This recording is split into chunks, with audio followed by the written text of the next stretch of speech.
Les amis, c'est Guilain, j'espère que vous allez bien. On se retrouve aujourd'hui pour une nouvelle vidéo. Désolé pour ma sale gueule, c'est que je suis un tout petit peu malade et c'est assez chancelant. Donc là, je suis sur une période haute. Donc je vous prends le temps de vous parler du nouveau film que j'ai vu cette semaine, Le Temps d'aimer, de Catel Kilevere. Je me suis jamais senti aussi bien avec quelqu'un. Vous l'aimiez, le père de Daniel?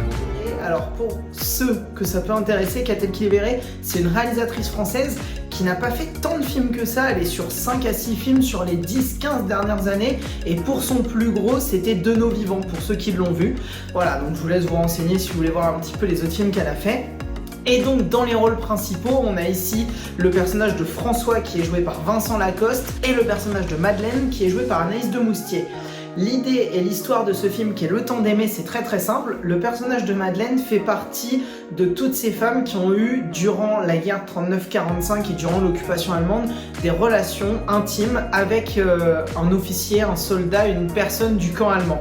Une fois que la guerre a été gagnée en 45 et que toutes ces personnes-là ont été soit repatriées dans leur pays d'origine, donc en Allemagne, ou alors ont été tuées suite à l'arrivée des Américains et ensuite au fur et à mesure durant la fin de la guerre, ces femmes-là ont été traitées pire que comme des bêtes. Elles étaient, que ce soit dans les plus petits villages de France comme dans les plus grandes villes au cœur de Paris, elles étaient rasées leurs cheveux en place publique, des croix gammées étaient dessinées sur elles, sur le visage, sur le corps pour montrer qu'elles avaient eu un rapport avec l'ennemi, avec une personne du camp des Allemands.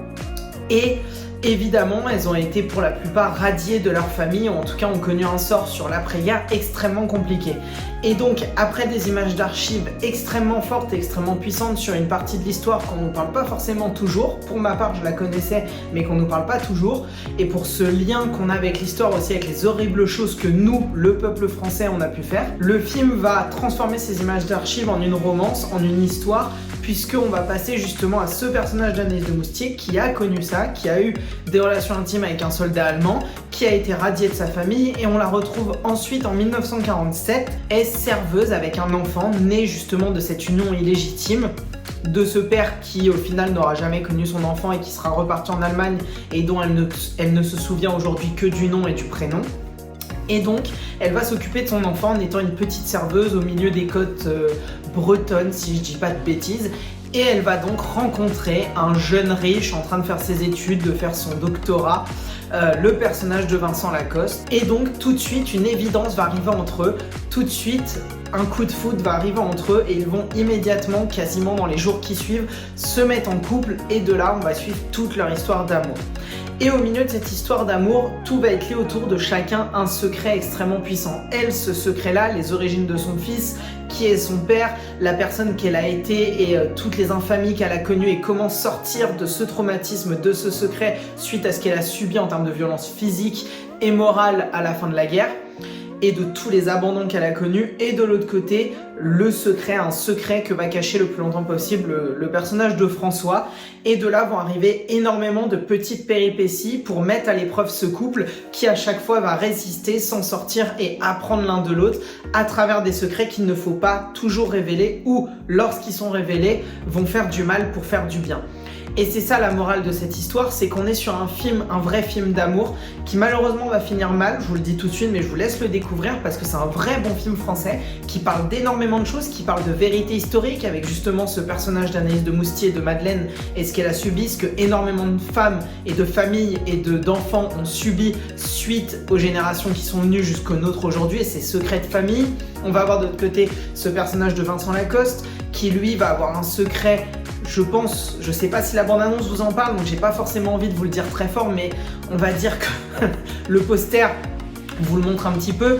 C'est un personnage qui va être bisexuel, qui va avoir des relations autant avec des hommes qu'avec des femmes, et donc forcément ça va jouer aussi à une époque où l'homosexualité était bien plus que cachée, elle était traitée comme une immondice de la nature, donc vraiment c'était des personnes qui étaient obligées de cacher ce qu'ils ressentaient pour les autres, sous peine d'être tout simplement mis en prison, voire même tué pour certains, ou en tout cas mis à vie en prison. Et donc forcément, on a ces deux secrets, ces deux lourds fardeaux qui vont venir tenir en haleine le couple et toute cette histoire au fur et à mesure. Et l'ensemble va marcher super bien. Le seul vrai reproche que je vais vous faire au film, c'est ne faites pas attention ni à son poster ni à sa bande-annonce. Vous le voyez, on a le troisième personnage qui est donc sur le poster, qui va être en fait un personnage complètement tertiaire. Il va être l'une des, on va dire, 5 à 6 grosses péripéties de cette histoire, puisque effectivement on commence en 1947 à leur rencontre et on finit peut-être 20 ou 30 ans plus tard à peu près, quand ils ont à peu près chacun la cinquantaine, je dirais. Donc en fait, le film va faire énormément de coupures de temps, ce qu'on va suivre à travers le personnage du fils, qui va grandir forcément, du fils de Madeleine, du fils du personnage d'Anaïs de Moustier. Et en fait, ce personnage afro-américain, puisque c'est un soldat américain qui est venu sur l'après-guerre, va tout simplement lui aussi avoir un secret, ou en tout cas, ça va tout de suite être montré, c'est pas vraiment un secret, mais va aussi avoir un fardeau, puisque forcément, à cette époque-là, être noir, et surtout à l'armée, c'est très compliqué. Il va être tout simplement, il va y avoir une vraie ségrégation sociale qui va avoir lieu. C'était justement cette grande époque, malheureuse grande époque de la ségrégation. Et on va avoir typiquement des bars qui vont être faits pour les soldats américains noirs et des bars pour les soldats américains blancs. Il va vraiment y avoir cette ségrégation qui va venir d'Amérique et venir ici en France, s'implanter en France, avec aussi la culture américaine, que ce soit sur les produits eux-mêmes américains, mais aussi sur les cultures des différentes personnes qui vont venir. Typiquement la musique jazz qui va être importée en France par justement ces bars et cette culture afro-américaine. C'est tout un pan de notre histoire, de la culture française qui est relatée à travers ce film, et surtout des mauvaises choses pour certaines qui ont été faites dans notre histoire. Donc c'est vraiment un film qui à la fois va être très intimiste sur cette relation amoureuse qui fonctionne super bien, et qui va être du coup aussi très grosse, très importante, parce qu'elle parle d'un pan de notre monde et de comment nous, nos générations actuelles, on s'est créé, on s'est formé à travers ça aussi. Et évidemment aujourd'hui la culture américaine qui est ultra présente, je pense que vous le voyez derrière moi, hein, évidemment. Et mis à part ça, le film va du coup avoir ce défaut que ce personnage n'est pas du tout central à l'histoire. Et ça, c'était quelque chose que moi j'attendais. Je pensais qu'en fait j'allais voir un film avec un triangle amoureux qui allait un petit peu casser les codes et nous montrer comment on peut vivre dans un triangle amoureux. Et en fait, pendant la première heure du film, tu ne vois pas ce personnage du soldat arriver. Et donc en fait je me suis dit putain c'est long, enfin, ça commence à être vraiment long là le film. Et en fait quand il arrive et qu'au bout de 10 à 15 minutes du film il part et tu comprends qu'il ne reviendra pas, tu fais ah putain en fait c'est que c'est une publicité mensongère. Il est pas du tout un personnage important, il est l'un des personnages de cette grande histoire. Au final le fils de ce couple, enfin en tout cas le fils de Madeleine, mais qui va devenir après par l'union des deux personnages le beau-fils du personnage de Vincent Lacoste, est beaucoup plus important dans l'histoire avec un grand H de ce film que ce personnage-là, qui n'est que l'une des pièces de ce grand puzzle qui est leur relation.